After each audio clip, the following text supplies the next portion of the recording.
Hello, my dear students. Myself Saraswati Acharya.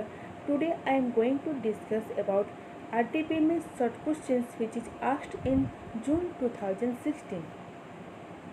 The first question is define normalization.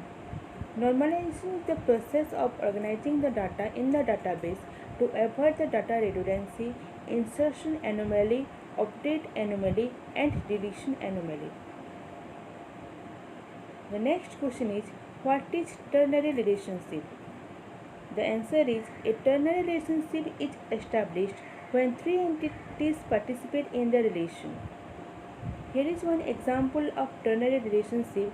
Here we can see there are three entities: employees, departments, and location. They are connected with each other by the relation, and it is one simple example of ternary relationship. The next question is give four examples of DML. The SQL command that deals with the manipulation of data is known as DML or data manipulation language. It includes the SQL statements like insert statement, update statement, delete statement, and select statement. Insert statement is used to insert data into the table. Update statement is used to change or update the existing data within a table. Delete statement is used to delete the records from the database table. Select statement is used to retrieve the data from the database table.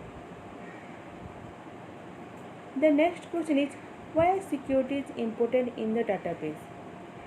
The database security is more just than important. It is essential for any company with any online component. The sufficient database security prevents the data being lost or compromised, which may have the serious issue for the company both in terms of the finance and reputation. The next question is what is data dictionary? The data dictionary contains the metadata which is represented by the data about the database.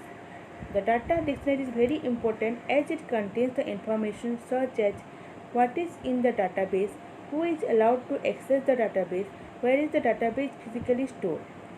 The user of the database normally does not interact with the data dictionary. It is only handled by the database administrator. The next question is define candidate key. Candidate key is a set of attributes that uniquely identify tuples in the table. Candidate key is just a super key with no repeat attributes. The primary key should be selected from the candidate keys. Every table must have at least one single candidate key. A table can have multiple number of candidate keys but can only have one primary key. Next question is describe how strong and weak entity type differ. Here is the difference between a strong entity and weak entity. Strong entity is independent of other entity, whereas the weak entity is dependent on the strong entity. Strong entity always have a primary key, whereas the weak entity has the foreign key referencing to the primary key of any strong entity. The strong entity is represented by a single rectangle, whereas weak entity is represented by double rectangle. The relationship between the two strong entities are represented by single diamond symbol, whereas the relationship between the strong and weak entity is represented by double diamond symbol. The strong entity may or may not participate in the entire relationship, whereas the weak entity always participates in the entire relationship. So these are the difference between the strong entity and weak entity. The next question is define data integrity. Data integrity in the database is the correctness, consistency, and completeness of the data. Data integrity is enforced using the following three integrity constants. Three integrity constants are entity integrity, referential integrity, and domain integrity. Entity integrity is related to the concept of primary key. All the tables must have its own primary key. which should be uniquely identify a row and should be not null.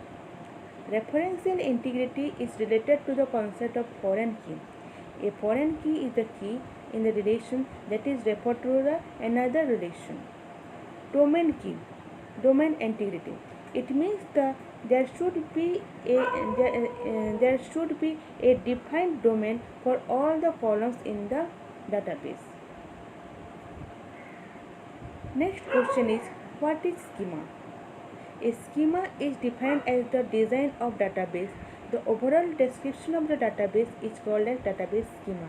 It can be categorized in three parts. These are physical schema, logical schema, and view schema. Physical schema is defined as the design of database at its physical level. In this level, it is expressed as how the data is stored in the blocks of the storage. Logical schema is defined as the design of the database at the logical level. In the logical level, the programmers as well as the database administrator work. View schema defines as the design of the database at the view level, which generally describes the end user interaction with the database system. So here is the diagram of the database schema. Here we can see that there are three levels: physical level, logical level, and view level. The next question is SQL is non-procedural language? The answer is yes.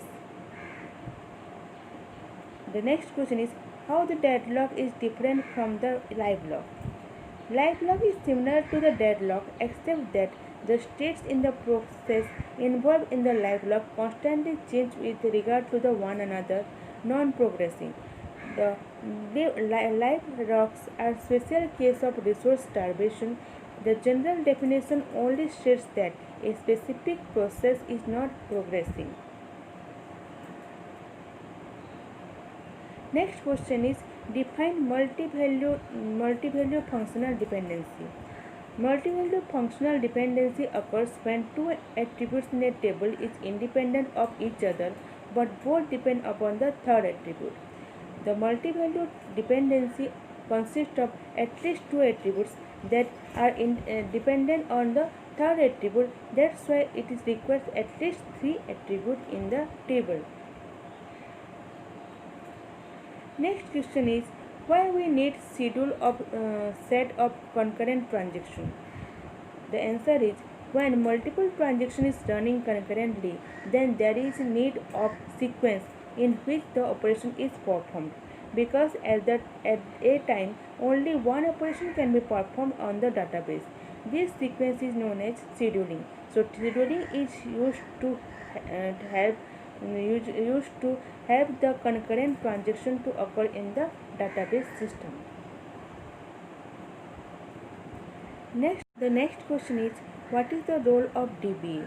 These are the role of DBA. The first point is defining the schema.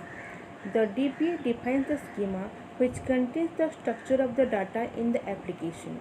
The DBA determines what data need to be present in the system and how this data has to be presented and organized.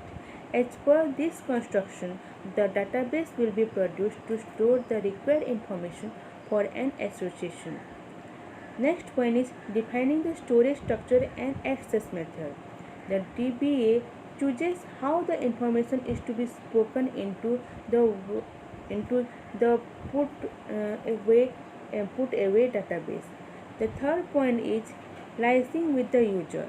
The DBA needs to interact continuously with the user to understand the data in the system and its use. The DBA figures out how the client needs to access to which part of the database. The next point is defining the security and integrity check. The DBA finds about the access restriction to the defined and defines the security checks accordingly. The data integrity checks also need to be defined by the DBA. Next point is defining backup and recovery procedure. The DBA also defines the procedure for backup and recovery. The defining the backup procedure includes specifying what data to be backed up, the periodicity of the taking the backup, and also the minimum storage place for the backup data. Next point is monitoring performance. DB has to be continuously monitor the performance of the queries and take the measures to optimize all the queries in the application. The next one is assistant to the application programmer. The DB gives help to the application software engineer to create the application program. Next question is discuss join query. If a table is recreated by joining multiple tables and each of these tables has a subset of the attributes of the table, then the table is in the join dependency. It is a generation of multi-value dependency. So that's all for today. Thank you.